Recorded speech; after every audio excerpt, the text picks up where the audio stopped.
African Americans have been hit hard by coronavirus. Yeah, Governor Mike DeWine has said that the pandemic pulled back the curtain on health disparities. But as NBC4's Adrian Robbins found out, a U.S. Census survey shows the inequities are not there. The survey was meant to look at American households and how the coronavirus is affecting them, from their jobs to their health.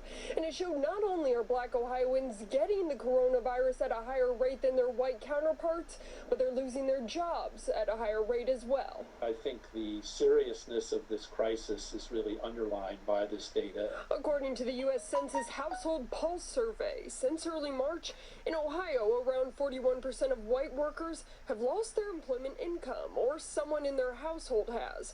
At the same time, 53% of Black workers have felt that loss. The Black unemployment rate has been double the white unemployment rate most of the time in recent decades. The virus is not just striking the community economically.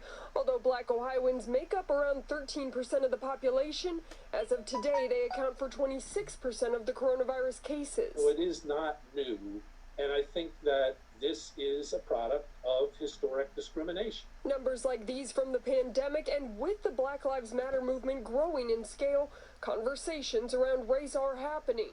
But Franklin County Commissioner Kevin Boyce says he wants change. I'll be hopeful when I see those numbers begin to drop. Commissioner Boyce says everyone can help make a difference by simply filling out the 2020 census so that Ohio has an accurate count of who is living here and what they may need. So that we can apply the right resources, the right strategy, the right tactical measures to really get at much of those disparate numbers that we can prevent.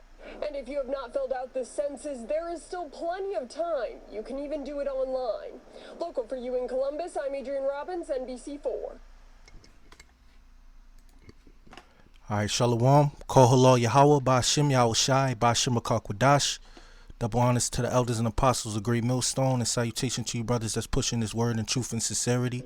Okay, as you can see on that video, they mentioned the census.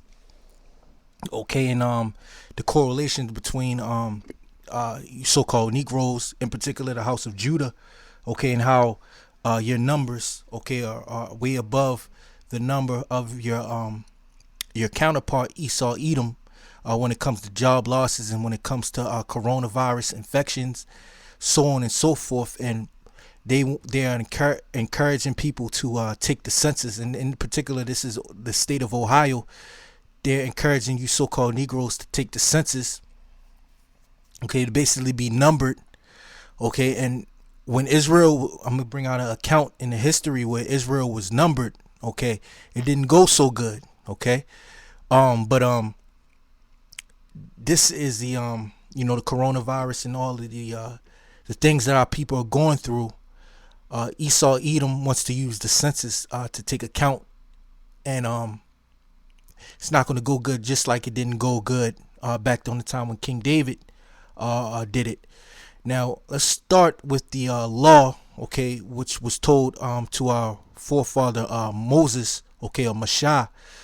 Okay, this is Exodus 30:11. It says, "And the Lord spake unto Moses, saying, When thou takest the sum of the children of Israel after their number, then shall they give every man a ransom for his soul unto the Lord, when thou numberest them, that there be no plague among them when thou numberest them." Okay, because back then you had to take a ransom for every man's soul. You have to give an offering.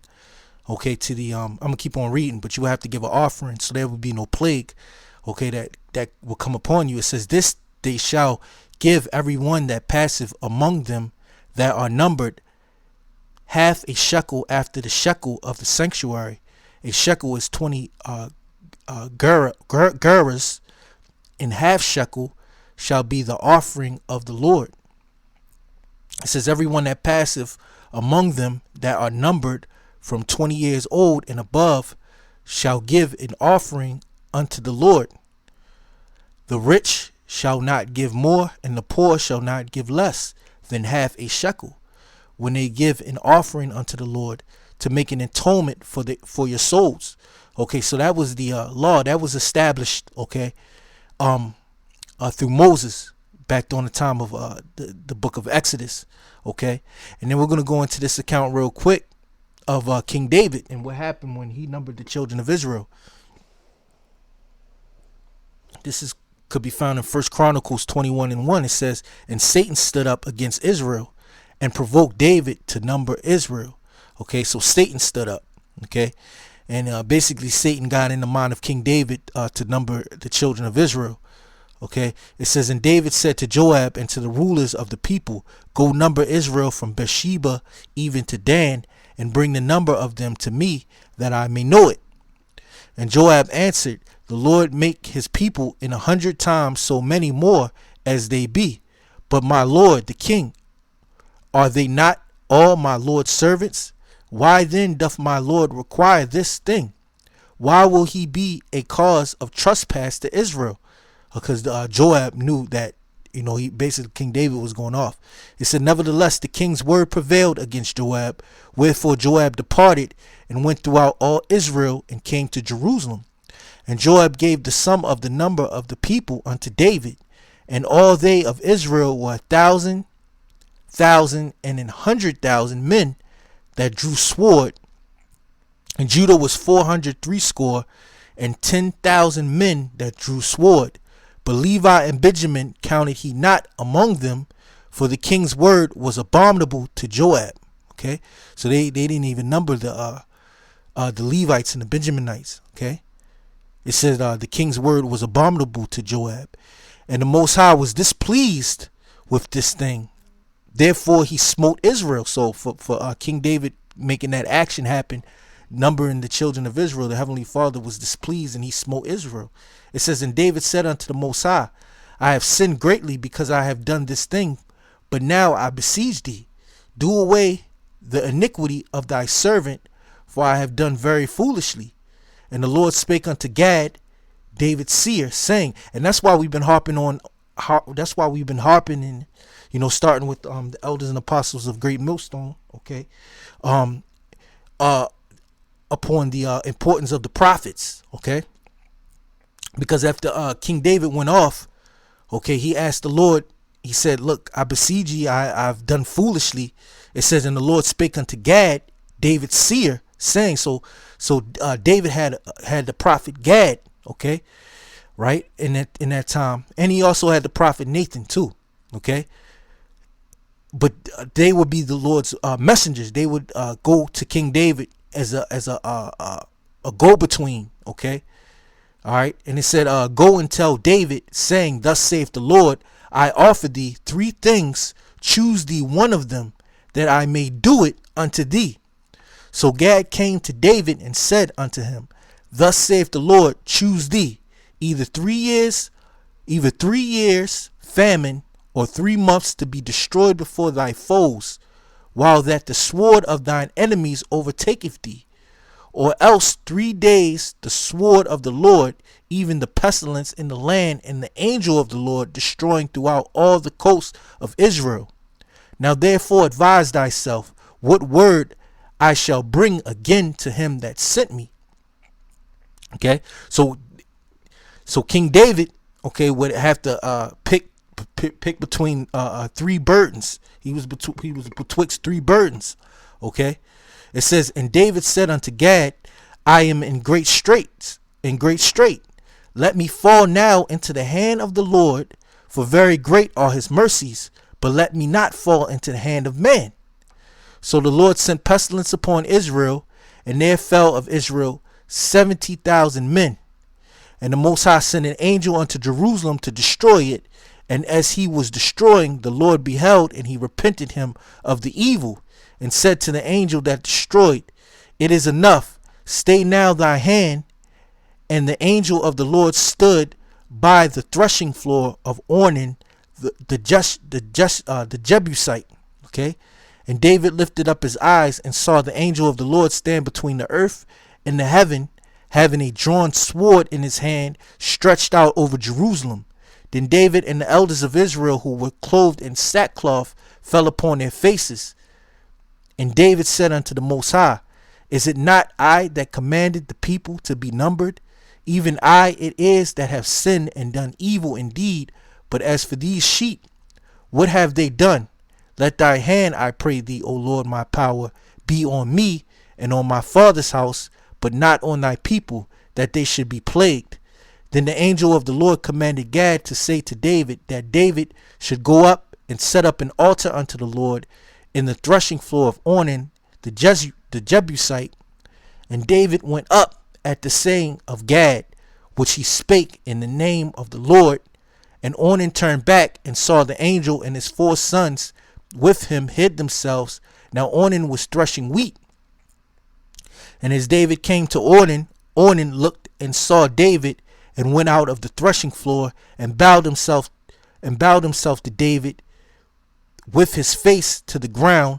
Then David said to Ornan, grant me the place of this threshing floor, that I may build an altar therein unto the Lord.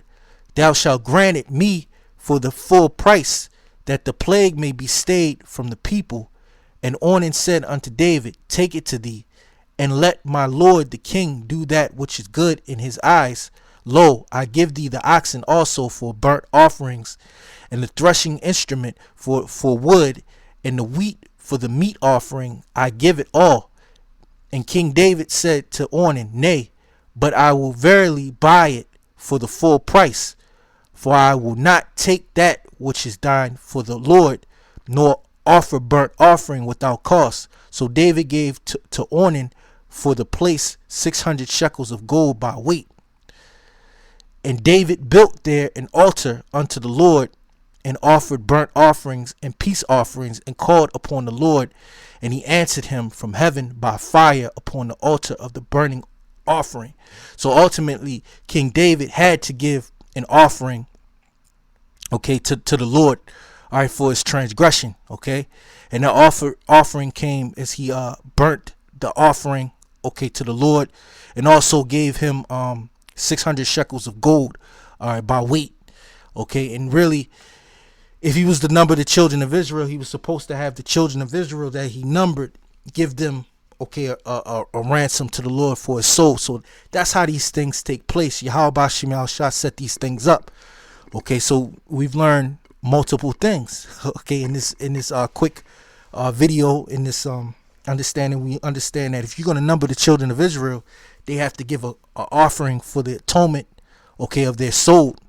Okay, and also that, you know, when King David went off and he numbered the children of Israel, okay, King Joab did it reluctantly, but it led to the death of a number, well, in particular 70,000 souls, 70,000 of the children of Israel.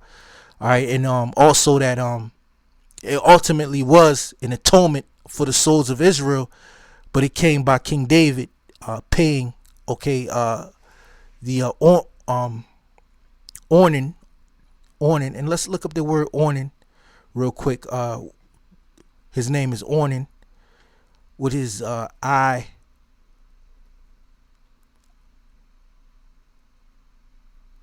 Shalaki, give me 1 second.